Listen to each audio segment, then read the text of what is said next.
Proses hukum terkait kasus meninggalnya Nira Pranita Asih warga desa Gendingan, Kecamatan Widodaren, Kabupaten Ngawi, bisa dipastikan akan berbuntut panjang. Hal ini tak lepas keberlanjutan kasus tersebut yang saat ini sudah sampai di meja Propam Mabes Polri. Kepastian proses hukum di tangan Mabes Polri ini setelah suami korban Davin Ahmad Sofyan yang didampingi pengacaranya melaporkan kasus tersebut ke Divisi Propam Mabes Polri pada Kamis pagi. Kedatangan suami dan kuasa hukum korban langsung diterima petugas Divpropam Mabes Polri untuk dimintai keterangan. Setelah kurang lebih 30 menit, mereka keluar ruangan Propam Mabes Polri dengan membawa surat tanda terima laporan. Dalam penyampaiannya, kuasa hukum korban menjelaskan bahwa telah terjadi kejanggalan dalam terbitnya surat SP3 dari Polres Ngawi. Utamanya mengenai alasan terbitnya SP3 yang berdasarkan pada rekomendasi kode etik profesi. Untuk itu, pihaknya membawa kasus tersebut ke ranah yang lebih tinggi, yaitu Mabes Polri. Kami sebagai tim kuasa hukum tentu punya kewajiban untuk melakukan langkah-langkah hukum ketika memang kami anggap ini tidak pas atau ada kejanggalan bagi kami. Jadi apa yang disampaikan kemarin hasil penyidikan dari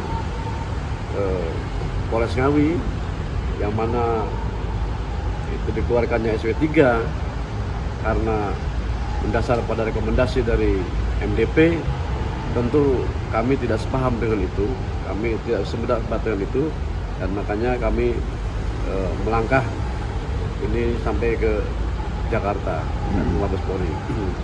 Terus kenapa kami keberatan? Karena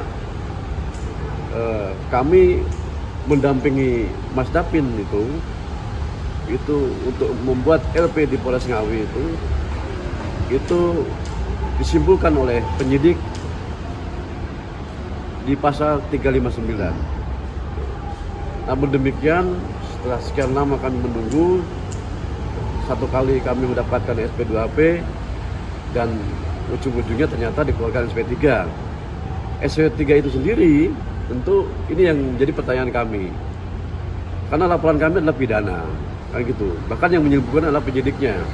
Kami ke sana hanya menyampaikan fakta-fakta saja dan penyidik menyimpulkan bukti-bukti disampaikan dan penyidik menyimpulkan pasal 359 pada saat itu. Namun demikian sekarang ini kok penyidik menerbitkan SP3 gitu. Ya, dengan dasar rekomendasi dari MDP Undang-Undang Nomor 17 Tahun 2023 Pasal 308. Tentu kami sama keberatan dan itu sangat berbahaya bagi masyarakat. Gitu. Jadi maka dengan itu saya kira seperti salah pintu. Pintu kami pidana tapi dipatahkan dengan SP3-nya dengan Undang-Undang Kesehatan. Ini kami itu sangat keberatan dan tidak sependapat. Ya, terus tanggapan dari Propam sendiri seperti apa tadi, Mas? Ini tadi kami laporan sudah diterima dan akan ditindaklanjuti.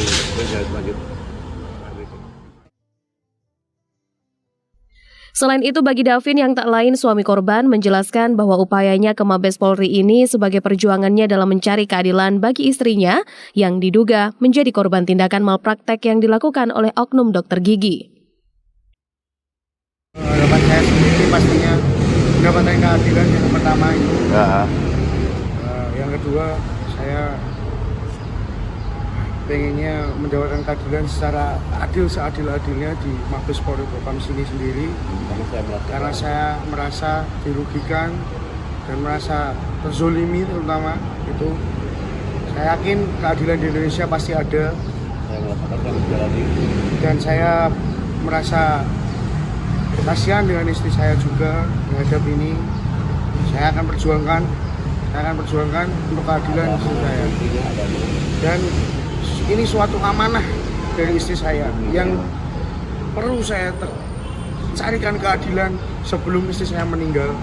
Istri saya beramanah carikan saya keadilan jika bila mana saya ada apa-apa. Itu yang saya pegang sampai kapanpun. Ini akan saya perjuangkan mencarikan keadilan sampai di ujung manapun saya tempuh itu. Selain melaporkan ke Mabes Polri, kuasa hukum korban juga mengirimkan surat resmi terkait kasus tersebut ke Kementerian Kesehatan dan ke Komisi 3 DPR RI. Seperti diberitakan sebelumnya bahwa meninggalnya Nera setelah gigi bungsunya dicabut oleh oknum dokter berinisial SW di sebuah klinik desa setempat pada 27 Mei tahun 2024 silam. Namun dalam perjalanan penyelidikan, proses hukum tersebut diberhentikan oleh pihak kepolisian Polres Ngawi atas dasar adanya rekomendasi dari Majelis Disiplin Profesi yang menyatakan bahwa tindakan yang dilakukan oleh terlapor sudah sesuai standar sehingga tidak ditemukan peristiwa pidana. Erwan Saputra, Jakarta, Sakti TV.